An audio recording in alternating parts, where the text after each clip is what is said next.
definition, the spirit of the times, right? That's really what Zeitgeist is all about. And I think Peter Joseph made a great choice in his name because he's trying to make that come about as the spirit of our time. These are the tenets of Zeitgeist. A resource-based economy applying the scientific method to social concern and respecting human health and the earth. People are commenting on the stream. We're really missing out. I can't see your comments and we can't respond. That's unfortunate.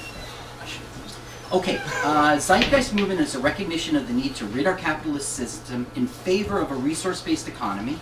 That system removes money from the equation and thus the corruption that comes with it. Zeitgeist declares the Earth common heritage to all of the Earth's people, the resources available to this new economy. Zeitgeist movement applies the scientific method to social concerns. In so doing, real solutions are arrived at without any regard for issues other than the social concern being addressed, right?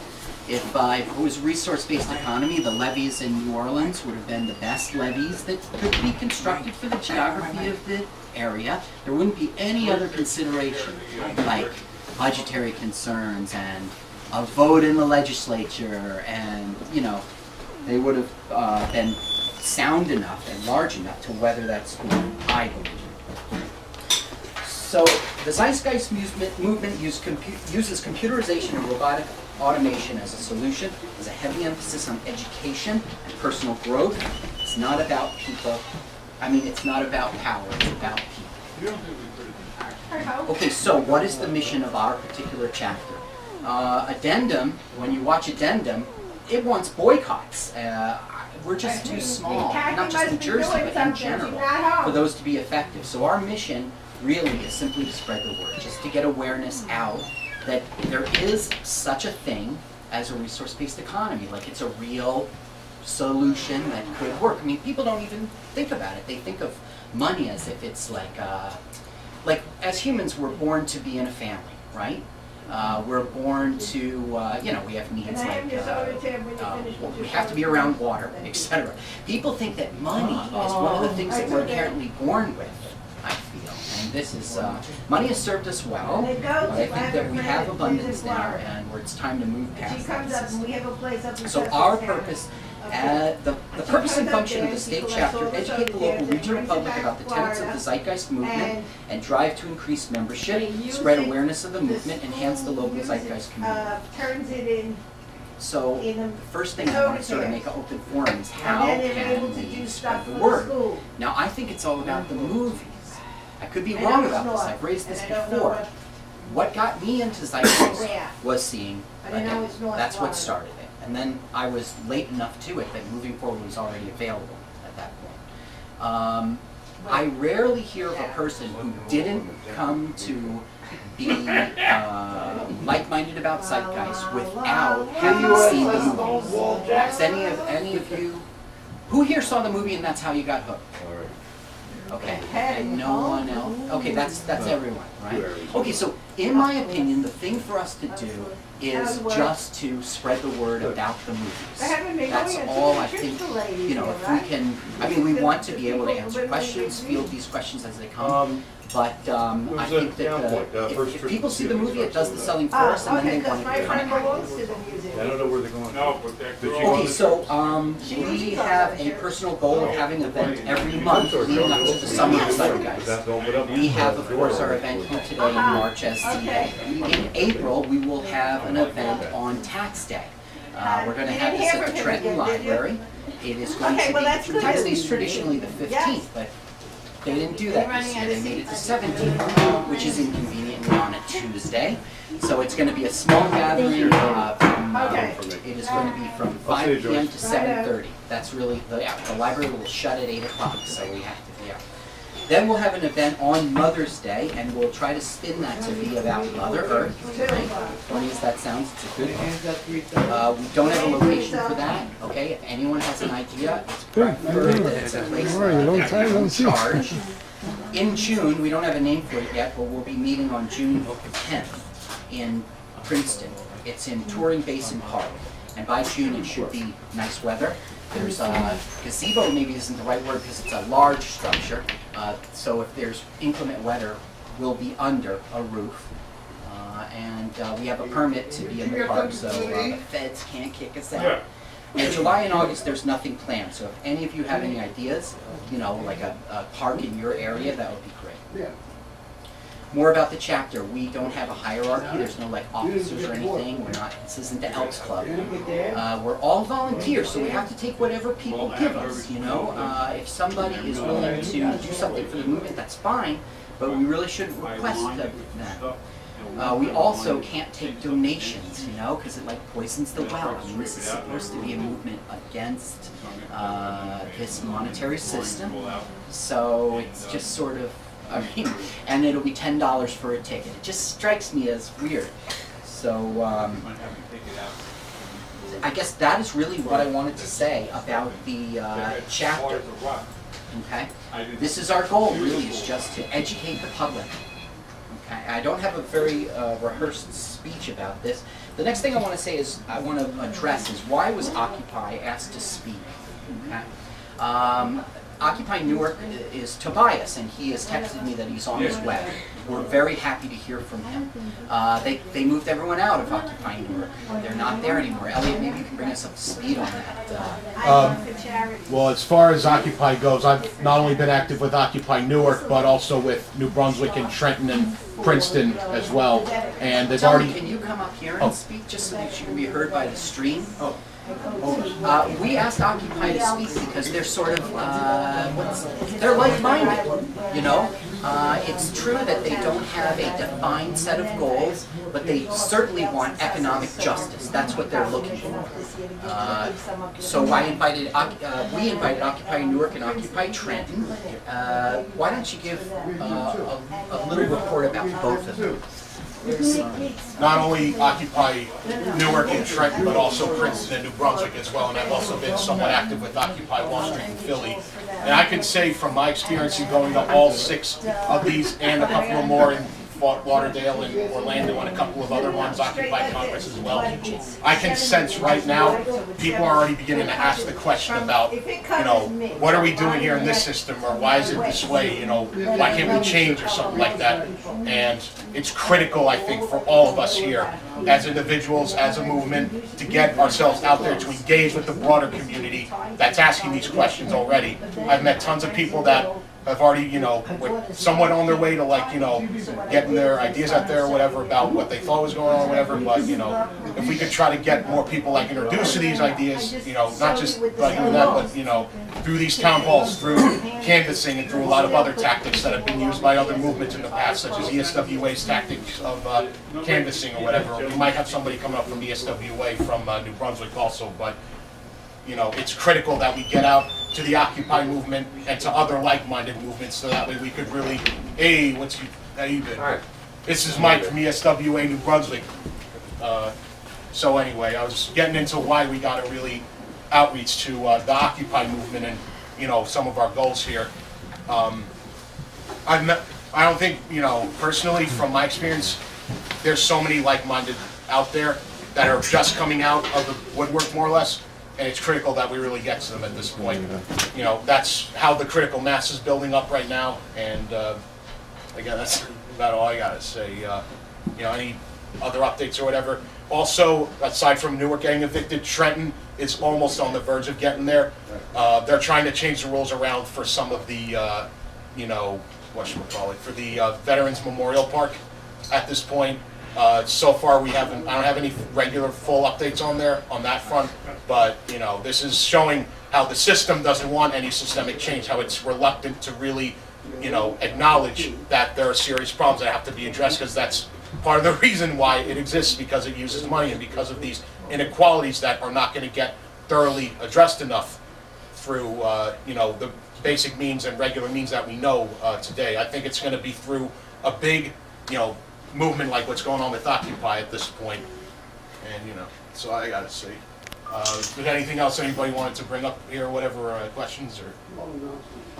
I sort of feel like we missed its opportunity with Occupy, because they're not on Wall Street anymore like they were. You know, that's the time to engage them when it's a big mass movement. Like here you can see in some of the Occupy Trenton pictures, there's times in which it was very active. Here, maybe I have a secret one moment, Elliot. Yeah. Like up here, there's a time in which people were rallying, you know, and this is, what's the name of the park? Veterans Memorial Park. Veterans I've watched Memorial. this a number of times, and this one I think, I've been to a couple of these big protests that you see out here.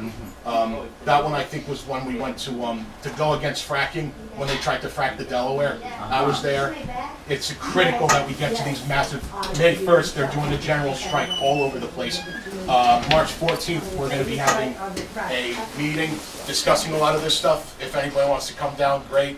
We're going to be talking about police brutality and the whole 9 yards, the prison industrial complex. This would be a great opportunity to address why they're the way they are, why we have people that are living in horrible conditions on Stuyvesant Ave, and even the guy that got kicked out of his home in New Brunswick, why is it that, we're doing all this stuff? So I don't think we've missed that opportunity per se, but they're just kind of like, they're doing GAs still. I mean, Trenton's every 9 to 4, every night, every day, they're still doing their stuff, but like you said, it's critical that we get out to these movements and out to the people to engage with.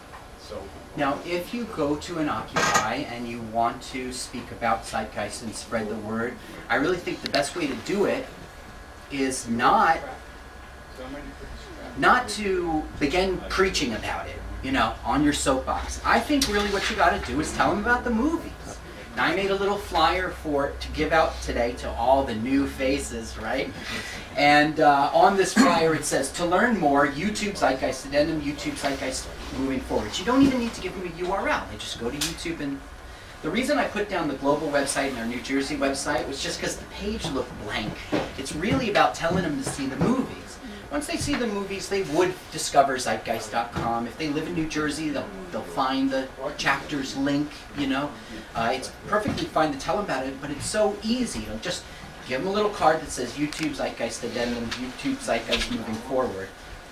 Then they do it on their own if they're not occupying, right? They have to go home. Exactly. Or Occupy Newark. Look how it's dwindling down. They got evicted on, February 16th, I think. Yeah. The day that I got back from Florida, they got evicted. So Tobias told me about a YouTube video with the mayor, Cory Booker, went down there, and I watched this clip, and it was sort of like him, just being a fly on the wall, him talking to the Occupy people, and he was saying that first of all, I like Cory Booker. I mean, he's just more of today's politics. You know what I mean? He was talking about the power. They were using the power, and it wasn't fair because they weren't paying for the power. They sort of just tapped into the lines that were there. It just seems like such a tiny little minor concern. How much power are they drawing? I don't want to say it's pennies. I don't really know what it is, but some corporate fat cat said, "Look, they're taking our power," and I don't know. It's just more of the same. You're seeing this not just in Newark, but Trenton's about to get hit with the same thing, and Atlantic City also. They were getting slammed left and right from all the casinos were basically blocking off roadways and lots and stuff, and this just shows you how much of a conscience the system doesn't really have at this point. Now, we feel that Occupy is like-minded, that they're friends, and the reason is that a resource-based economy is their solution too. They might not know it because it's all about money. You can fight all of these battles for women's reproductive rights, for the Native American, for the prison industrial, getting rid of landmines in some Serbia, Bosnia, right? There's all these individual tiny little causes, but if there was a resource-based economy, it wouldn't be relevant. None of those. There wouldn't be landmines in Bosnia Herzegovina, if you follow what I'm saying. Okay, so this is just what our agenda will be today, and it's loose, okay? Because we're just, here in a little group. So we'll hear from some speeches. Hopefully, Tobias will be here. Now, I invited Charlie from Occupy Trenton. At first he was extremely gung-ho about speaking, He even had opinions. Like I said, leaders of the movement will be here, and he took not offense, but took exception to that. And he said I should just say members or whatever. I worked with him and did just that. And I don't know, he didn't show at the last minute. There is a GA today. Yeah, every Friday, Saturday at 2 p.m. there's usually a GA, so there's a couple of conflicts there. I also invited Occupy Princeton, the contact you gave me. She didn't reply, you know, and I'm not going to be a pest, so I just left that alone. I wish we had more people from Occupy to speak. Then I think we should have an open forum in which we talk about two major issues that are problematic within the movement itself. Why do I say that? Every time you see a YouTube video of Jen and Peter and taking the questions after, like they're at the movie premiere, or he's given a presentation, this always comes up. Who's going to do the work? You know. Now it's not a simple answer. How do you call them? Automatons, right? Because you have to say, well, you know, with today's level of technology, we're coming to automate. I mean, why are you going to push the? Why are you going to have an elevator operator if you can push the button, right? So this needs to be figured out so it can be conveyed in a simple way to people. We're going to work towards. There is a gap, you know. I mean, like if you live up in Sussex County in a rural area, you can't really put your garbage in a chute and it flies down. It isn't the Venus Project, you know. Someone's going to have to still do the work, so we can talk about that. The other thing is, how are we going to transition to, most people are thinking about the Venus Project, you know, this futuristic world. And how are we going to transition to a resource-based economy? Then we're going to watch this movie called Awakening, which Brian brought to our attention. And it's really good. You know, I'm watching that thing and I'm saying, boy, this guy's really sort of aligned with the Zeitgeist. And then at the end, Zeitgeist. I was like, of course, duh. And then Ronnie will give us a nice tour of the submarine, okay, the USS Ling.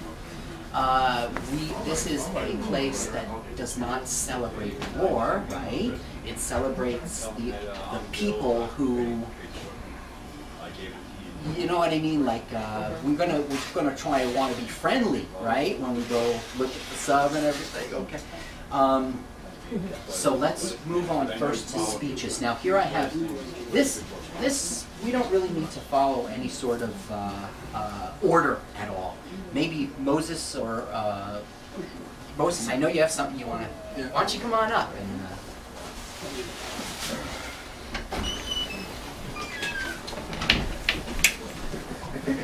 Let me not be in the way, Brian.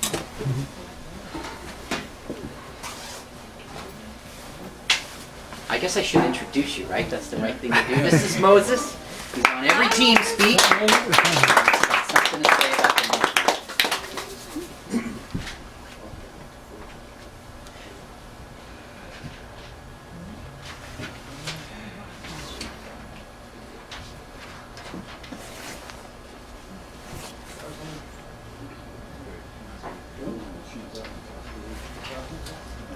Hello everyone.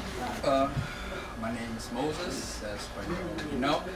I'm going to give you a little bit of background history about myself. Let's see.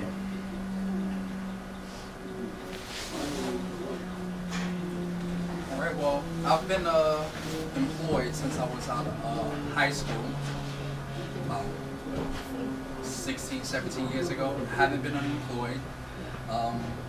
I have almost no debt. A husband, father, 3 kids, you know, and I'm pretty doing okay. But when I seen how bad things were, everyone always talks about how bad things are. And you know, growing up, you know, I used to live in the projects. Growing up in the Bronx, and what was considered bad. And some of the things the topics I'm talking about is like perspective and how we perceive things and how that affects us and how that can be a possible good thing or bad thing, but we may not see it as of yet. So, as growing up in the projects, I noticed it was only a few people that was actually a problem, like maybe 15, 20 people. I lived in an area where it was like 6, 7 buildings, like 14 stories tall, with like 8 apartments on each floor. So it's literally thousands of people, like usually around here from 3 to 6 people living per household. And it's only took maybe 30 or 40 people to paint a negative picture on a whole group. So growing up there, I always kept that in mind. You know, there's a lot of nice people that helped me out, and they used to help each other, but that was overshadowed by maybe people, you know, who was getting into drugs or fighting or gunshots. So made me think about certain things.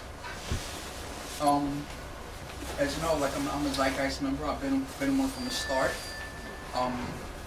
And about that, about being a Zeitgeist member, you know, we're all humans, but a lot of people have a problem with labels.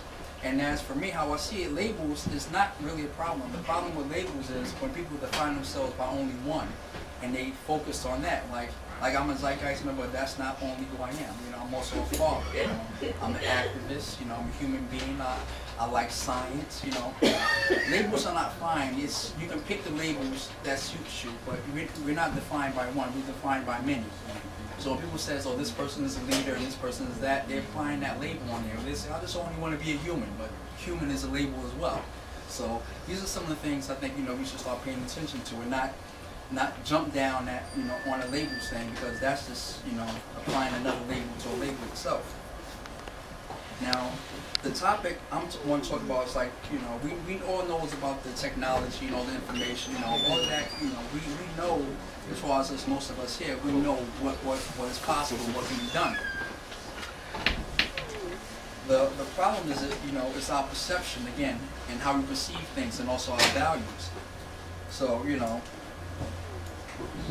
that's pretty much what I want to talk about. Now, some perceptions, that may seem good, can have later on effects that we can't foresee. Like an example that I thought of was how, like me personally as a parent, I love kids. I love all kinds of kids. I see them on the street, I see them not doing something, I'll talk to them, or they're in the store and they're buying candy. I'm like, maybe you should get a banana instead. Playing with them, wrestling around with them. I love kids. But growing up, we're told, don't talk to strangers. Don't talk to strangers. And that sounds good on the surface, not talking to strangers. But when you think about it, growing up, what you have now, you have a bunch of people, decent adults, and they don't interact with kids because they think, kids are told not to talk to strangers. Because, we know there's problems with pedophiles and, people worry about doing the kids, but there's so many more people who don't do those things. It's how many times a child gets lost and somebody finds them and brings them to their parent. That doesn't make the news. What makes the news? The child that gets taken away, no one finds them. And later they're found dead or something happened to them. There's probably hundreds more cases where decent people do decent things and help kids, and the only thing we see is negative. So we tell our kids, don't talk to strangers because all we perceive is negative. And what happens is we have a generation of people, decent people, who don't interact with kids because they think, I don't want to be seen as a pedophile. I don't want to think, I'm a stalker. I don't want to do this. If you wrestle with a kid, you touch them, oh, maybe they touched you in a certain place. And a lot of people, instead of just being bothered with it, they just leave it alone. And what happens is, now we have a situation, we have lots of kids out on the street. You can't say nothing to them because, their parents tell them, they have this negative stigmatism about adults. And we suffer as a whole because of it. So those are the things about perception and value. Something that seems benign and makes sense up front, we can't see the larger picture. But that's not to say that, bad things do happen, of course. But we got to keep it in perspective of the bigger picture. And it's hard to get the bigger picture where every time all we see is just a negative. We think about it, we're looking at appearances for people, the clothes they wear, the hair, the style of their hair. We look at them and we perceive them as being different. And once we perceive them being different, we kind of shun them away. What happens with that? They get used to being shunned away, so they don't want to interact with anyone else. You see that people like the Gothics when they wearing all black, and we paint this negative image on them. And so that reflects in our culture as well. And if you think about it, those are the type of people that we look at that easy to point out because they're different. Those are the type of people that, we should be admiring because they go against the grain. It takes a lot of courage to try to be yourself when everything else around you is different. Those are the type of things, like a lot of us, when we are here, we have different points of view. And it's not popular. So we should understand how it is to see people are perceived different than us. They have the courage to be who they are, regardless of what the society says about them. And I think that's a good thing. Education, our perception of education, we consider it as being important. We look at it and We see how the education is. We probably some of the people here know about Alfred Cohn and Gilbert Monte, their perceptions of what they talk about, how kids and how we see things. It's pretty wrong, and it's kind of hard. It's not always easy. And you know, the things that we're really passionate, you know, about this movement. A lot of people are passionate about certain things, and once you learn something and it hits a chord with you, your first thing is you want to go tell everybody. It's like how we had in the movie. We learned about the movement, it rang with us, and we went to try to tell everyone. And what we want is we want the information that affected us to affect them in the same exact way. And then when it doesn't, it's like, oh man, how could you not see it the same way? It's how you perceive things. What are the reasons for this?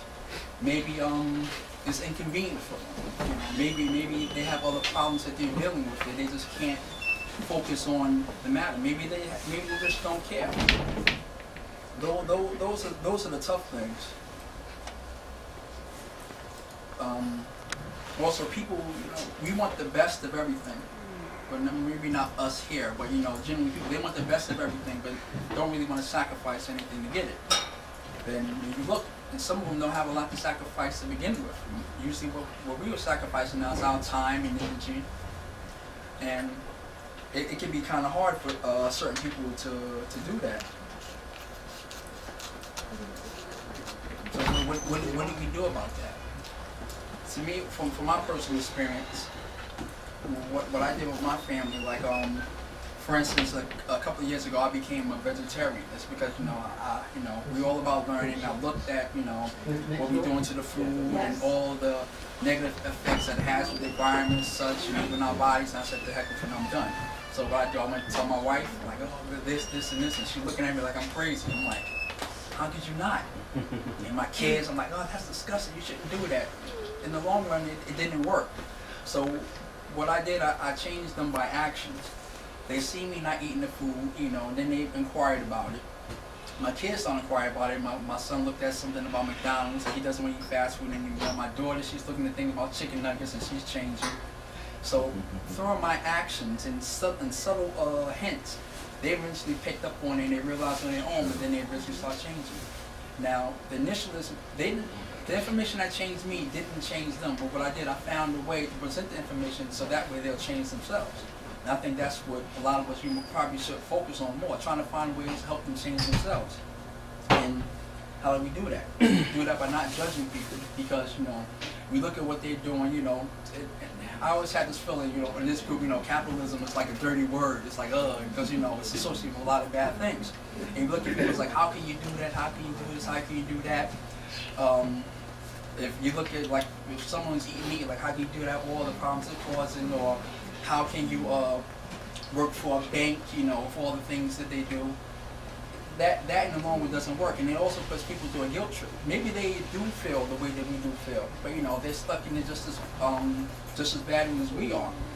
So if we judge them, they're less likely to want to maybe be involved. But if we accept them for who they are, their faults, maybe they bought something that came from some bad place or whatever. We don't judge them. We accept them for who they are.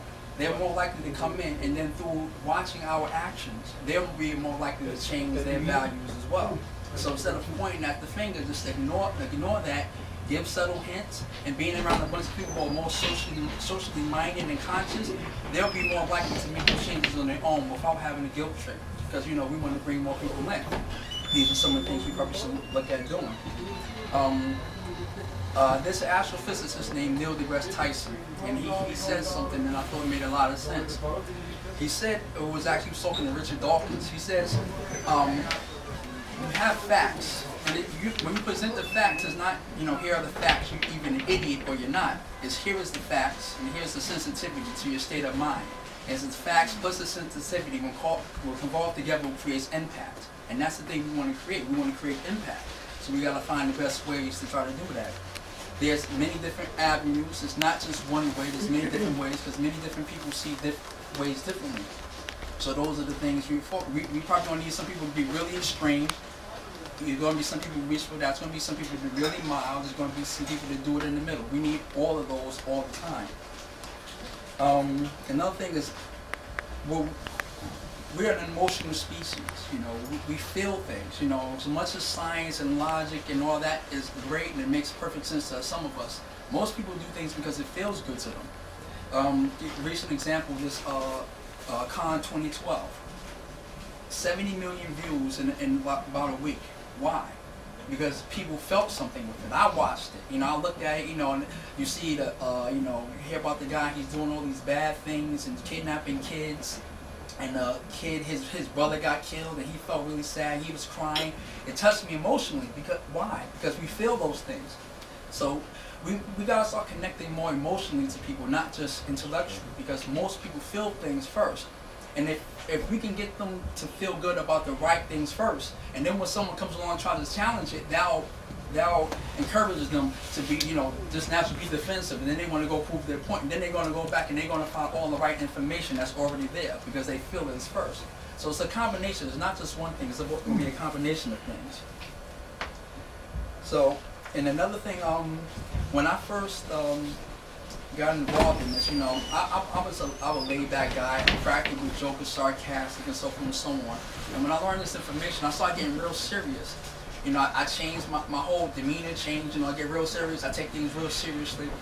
And I realized that's not who I want to be. I want to be myself, you know, a joking guy, but, you know, now when I present this information, I present it from my personality, not just always a serious personality. I make a joke about certain things.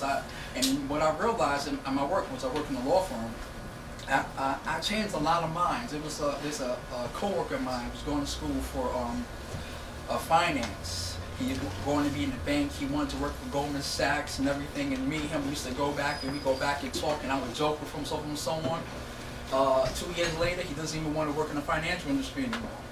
I was able to reach him, you know, with jokes and being myself. And, you know, that made an impact. He doesn't want to do anything. His girlfriend, you know, who happens to be in a quote-unquote Republican, there goes the label again. Now, you know, some of the things he used to talk about, she's like, oh, that's just the democratic leftist stuff. Now, they're reading a book that I gave them called The Story of Stuff, seeing how, you know, things are working with the environment, so they're making those changes. So it wasn't about pointing them, saying how wrong they were. It was about giving them little bits of information and letting them arrive to those decisions on their own. As we know, we have all the information on our side. We have all the evidence on our side. It's just people put it to the way where people can actually be open up to it. And those are the things about perspective. And I'd like to end, you know, with the quote that Margaret Mead says, and probably some of you have already heard. It says, never doubt that a small group of thoughtful, committed citizens can change the world. Indeed, it's the only thing that ever does. And I think if we keep it that way, you know, little by little, maybe not as fast as we may like it, because this system didn't happen overnight. So it may not go away overnight. But if we keep that in mind, you know, help others, be better role models. Like my kids right now, my son, he's talking about, maybe I should open up a Zeitgeist thing in school, just on his own, because I gave him these ideas, and he's talking about these things. You know, eventually, maybe that's the way we'll change the world. Thank you.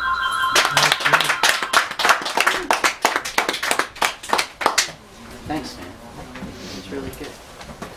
Okay, so Elliot. All right. Elliot Siegel, here he goes. All right.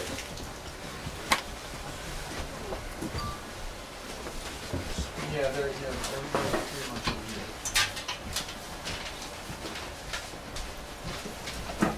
All right, so I'll just give a quick little thing. As most of you know, I'm Elliot. I've been active in the Zeitgeist movement for the last year. I've been heavily active in the Occupy movements for the last 6 months. A couple of you I met through Occupy, and what I'm going to be talking about here is the suppression of technology and a lot of the reasons why, you know, it's being suppressed, or why we need technology, and some of the big benefits that really come with it, whether it's, you know, helping out third world countries, or, you know, a lot of different things all at once, kind of. So in this day and age, we've developed beyond what we could have ever have imagined, big time. We have the ability to talk from anywhere in the world through the internet, through Skype, all kinds of different things here and there. You know, have a better understanding of the world around us and the universe around us through a lot of the science that's come out over the past, especially, you know, a few hundred years. You know, we also have the ability to make a lot of abundance many times over, whether it's some technology or even just we have, even thousands of years ago when they developed irrigation or, a lot of that other stuff, we have so many ways to make abundance to try and feed the world's starving people. But at this point, we could be doing a lot more than just that, but the monetary system doesn't allow us to advance this to the fullest. Why is that?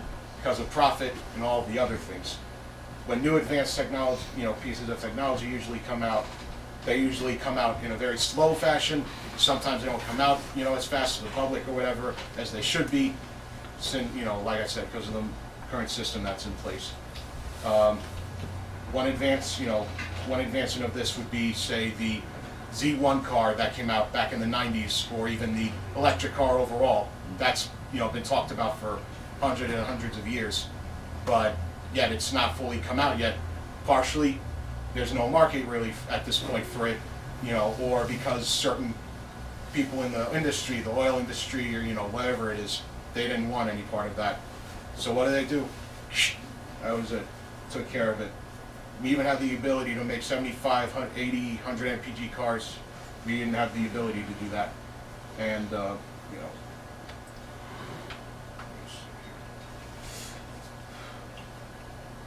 another way that we usually tend to suppress a lot of things is through planned obsolescence and through the basic, like, how do I put it, like a bit of an illusion of progress in a way. Back in the 80s and into the 90s and even into the 2000s, we had a lot of different advances coming out through Windows and Mac and all that other stuff. When we came out of, we used to use MS-DOS for a lot of things, and now we have the ability to, use a start button, or, a lot of things have been made very easily and readily available to us over the years. But in the 90s, we had a somewhat like stagnant time, if you think about it. We got to Windows 3.1, then to 95, and then after that, we had 98, NT 4.0 and Workshop, and 2000 and ME before we got to XP. Why is that? Mostly because, like I said, because of profit. They want to make a buck off of every single last little bit of the, advances that are made, whether big or small. And like I said, if it's too big for certain things, like what happened with Tesla, he came up with free energy, and he came up with a lot of the technology that we come up with. Without this, a lot of the stuff that we're using right now to film me, the live stream, wouldn't be here without him. So that's one of the big things. And we've even seen this in the medical field. We've seen this with Johnson & Johnson. We have medication to help out people in the third world that are severely affected by AIDS in Africa, South America, and all over the place. But they want to protect the patent rights to their, medications and all that other stuff. And, we even talked about at the F-29 shut down the corporations when I was in New Brunswick. We asked them, could they open up a patent pool, and all that other stuff. And they've been very reluctant to do it so far, but, I think through a lot of these other things, maybe they'll open up to it as a stepping stone for us to get into the transition or whatever. But not just Johnson & Johnson, but we've seen this with Dr. Brzezinski. He came up with a great cure called neuroplastons. Anybody hear of those at all? Dr. Brzezinski, basically, he came from Austria, and he's been studying medicine for a long time. And with the neuroplastons, he was able to get rid of the whole chemo therapy way of trying to help cure brain cancer, advanced forms of it in kids aged 2 to 6 and older than that, like up to 10 or whatever. But at the same time, that came with a lot of consequences. He got chased around by the Board of Public Health for Texas, and the US FDA went after him, and a lot of these other organizations that didn't want to see them, their business or whatever go under. They went after him. And we even saw this way back when what's his name, Dr. Gerson came up with the vegan diet, the umbrella cure for cancer. And look what's happened to him. He's gotten chastised and a lot of other things. He's gotten very, beat down by the same medical industry, by the powers that be or whatever. Hold on a second.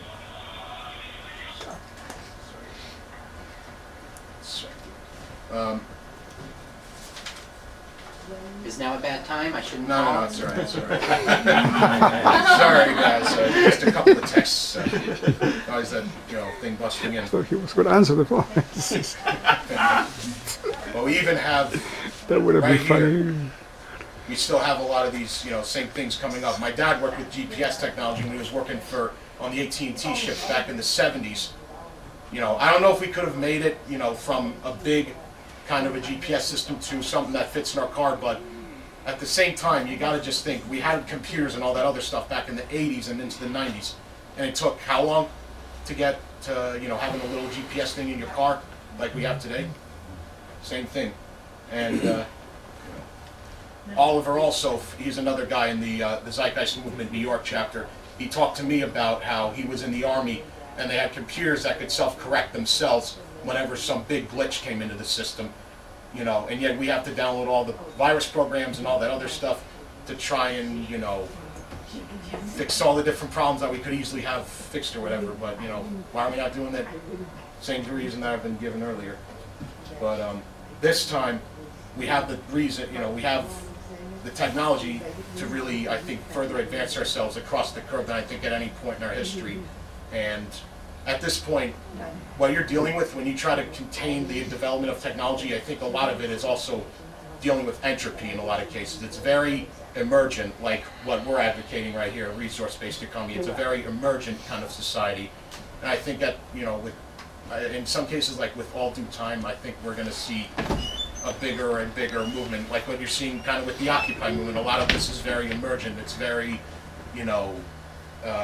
popping up all over the place. That's kind of why I've been so active with not just Wall Street, but Trenton and a lot of these other places. So a lot of these things are very conflicting with a lot of the things that we're so used to or whatever. But let me see.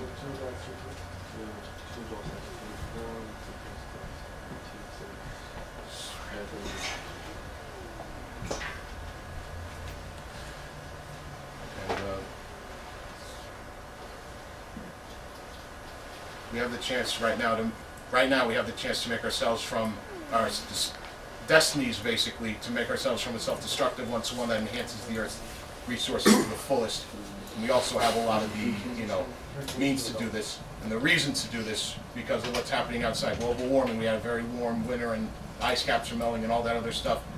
And the benefits to this are unbelievable. And we still don't even know what the full benefits are, I think, as of yet, to where we're truly at technologically, the state of technology. And I think through time, through the movement, through all the stuff that's been coming up, I think eventually we'll be able to fully, work our way out of this and, move further and further ahead, and we could also start to really build a better world for tomorrow rather than just leaving it as an empty slogan. Thanks.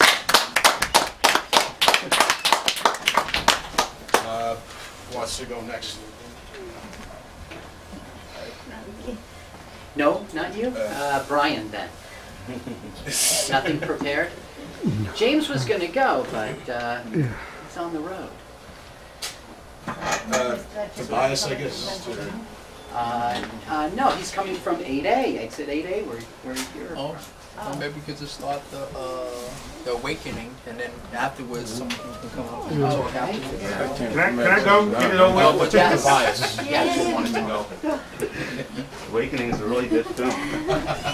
I usually run to the podium, but yeah.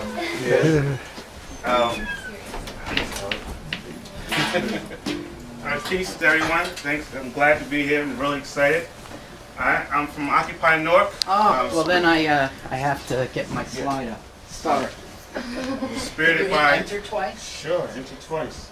1, 2. There he is. Tobias.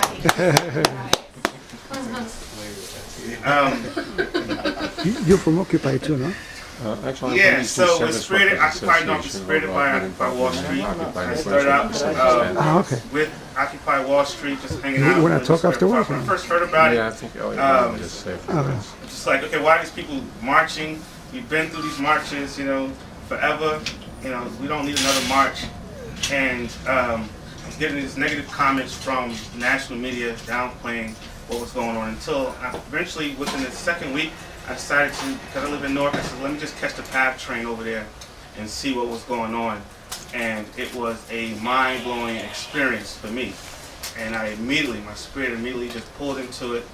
I remember the day when I went over there, it was early afternoon, and I ended up getting home, I think it was like maybe 3 a.m. in the morning, because it was mind-boggling. I mean, mind-blowing rather. It was a phenomenon for me because they had actually, within a 2-week period, had already set up the social systems needed for a human society to actually function. You had the People's Kitchen, the Comfort Station, the Media Station, the People's Library, and all these groups of people from different walks of life coming, sharing, giving. I felt free. It was freedom for me. And then on November the 17th, I heard about Occupy Newark being launched on November 18th. And I says, wow, I get to save some money. It's like I could just get on my mountain bike, just go several blocks, and be there. So I'm going to share with you my experience, things that I've been involved in, what I've been gaining from this whole experience as well. And the calming phrase now is you can't stop a movement whose time has come. The word occupy was the most common term used in 2011. And the phrase Occupy movement has become an idea that represents participatory democracy and freedom. So it is this idea that has been growing in the minds of millions throughout the world. For the first time for so many people, they feel they have an opportunity to have their voice heard and make a significant positive improvement within our society. This movement has quickly become a subculture with its own language, such as the use of hand signals and social network. Unfortunately, there are so many deep-rooted systemic issues that we do not fully understand, so we are stuck on the surface. Many of us just aren't well prepared for the magnitude of social issues resulted by our current monetary system. Many people do not understand that this planet, in fact, is a living organism and we are killing her. The body operates in the same manner as nature, one system relying on the other to properly function. But we have allowed our current monetary and educational systems to remove us from this reality, creating an unbalanced environment that is damaging to us all. What I've come to learn about the Occupy movement is that there are 4 groups of people. One group is solely interested in occupying public space and making that public space a community within a community, regardless of how organized or chaotic that community may appear to others. This is all they want to do, and that is occupy public space. Occupying public space is critical because it is a place where we can establish the commons and create a true democracy and set up all the social systems needed to support a fully human society. However, I'd say we are operating on limited information. The people who are well informed about how to properly set up encampments aren't helping us. They are leaving us to our own creativity and ignorance, which could be non-productive. For the most part, we act and react on limited information. Now just imagine if technicians and social engineers would have came to our encampment at Military Park located in Newark, New Jersey, and taught us and participated with setting up a fully sustainable encampment with today's knowledge. This would have created a totally different environment. Then people who are well informed in social psychology and social management would have taught us how environment shapes behavior and how to manage our resources. This too would have created a different environment. If all of this were to happen on a national or global scale, attitudes in this movement would change drastically. We would probably be able to evolve more quickly into a resource-based society where money is no longer needed for survival. Dr. Wayne Dyer stated that when you change the way you look at things, the things you look at will change. And I agree with him. Our society needs to undergo a serious rehabilitation. I see encampments as a way for people to remove the labels that have been placed on them by society and a means to become rehabilitated from our addiction with money and the negative effects of the monetary system. Andrew Lowe, professor and director for MIT Laboratory for Financial Engineering, stated in the award-winning documentary Inside Job, directed by Charles Ferguson, that neuroscientists have done experiments where they've taken individuals and put them into an MRI machine. And they have them play a game where the prize is money. And they notice that when these subjects earn money, the part of the brain that gets stimulated is the same part that cocaine stimulates. We are living in a sick society. So encampments could actually be this rehabilitation process. It could be the start of a new society, a community within a community, a subculture that gradually becomes the dominant culture. But the people who are well informed are not working with us because they are working for the 1%, or should I say enslaved by the 1%. Then there's the second group. People who respect the symbolism of occupying public space, but are more concerned with operating as a working group that bring awareness about our society and work collectively with others to create tangible solutions. This allows people to meet and organize any and everywhere. For instance, I helped organize the Science and Sustainability Working Group. Taking the approach of social entrepreneurship, the Science and Sustainability Working Group, an autonomous international working group interested in assisting occupations throughout the country, will explore the utilization of free, abundant, renewable energy through teachings and hands-on training. We will also promote and assist with the creation of community and hydroponic gardens to ensure that the fruits and vegetables grown are fresh and organic. We are currently building solar panels from soda cans and other raw materials, exploring hydroponic gardening and painting sidewalks white as a means to help reduce greenhouse gases and bring the problem of urban island heat effect to the attention of neighbors. Also within this working group, we've added a medical and education component. The education component is actually a school system that myself and others has been developing with whoever else wants to get involved. This is a global public school system that's non-affiliated with any political or religious organization, a linkage public school system, APS. Our goal is to update our education system with today's knowledge. Albert Einstein stated that technology has far exceeded our humanity. For the most part, our education system is stuck in the Industrial Revolution. We have people living in space, but we have billions of people living in poverty. Millions dying each year unnecessarily from starvation. APS is an open-door global public learning system where creativity, critical and divergent thinking is allowed to flourish. This is a democratic approach toward education and world unification, where people work together toward the common good of all human beings with the carrying capacity of the planet. So we encourage educators, especially, to break away from the production line mentality, and where students are shipped through the industrial school setting and stamped with a manufacturer date and grade when and or if they make it through this process.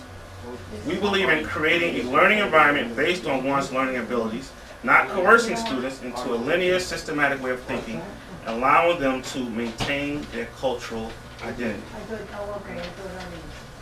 The reason why we have chosen to create a new school system altogether is because we found that there are too many deep-rooted flaws in the current school systems. Therefore, it seemed logical to start from the ground up, to create a whole new foundation rather than mend it over time. As Buckminster Fuller stated, in order to change an existing paradigm, you do not struggle and try to change the problematic model. You create a new model and make the old one obsolete. That, in essence, is the highest service to which we are all being called. This is why I occupy. The truth of the matter is, as long as we continue to support this system, it will continue to exist. We can complain about gas prices, but as long as we are filling up our tanks, nothing of any significance will change. The 1955 Montgomery bus boycott should have taught us that much. Then there's a third group, the agitators, who just want to stir things up, piss the 1% off, and show how ugly this system really is through civil disobedience. The people in this group are willing to give up their lives and freedom for this movement. And lastly, there's a fourth group, the anonymous, or should I say, the online activists. Expect us. The internet has caused our world to become that much smaller. It has allowed us to be nowhere and everywhere. We have to respect all four groups mentioned, but we also have to determine what is being effective and what isn't, and how we can make them all more effective, because each group complements the other. Each group is needed. It was James Baldwin that said, "The paradox of education is precisely this, that as one begins to become conscious, one begins to examine the society in which he is being educated. A blanket of awareness is coming over this planet, and more people are awakening to possibilities never imagined by the average person. And I'm so thrilled to be witnessing this moment in history. In this country, we've gone from the Atlantic slave trade to integration to segregation, and now we're heading towards world unification. This is the moment we can create the golden age for all life on this planet. This is our opportunity to make the history books. Let's continue to lead the way. Peace and solidarity."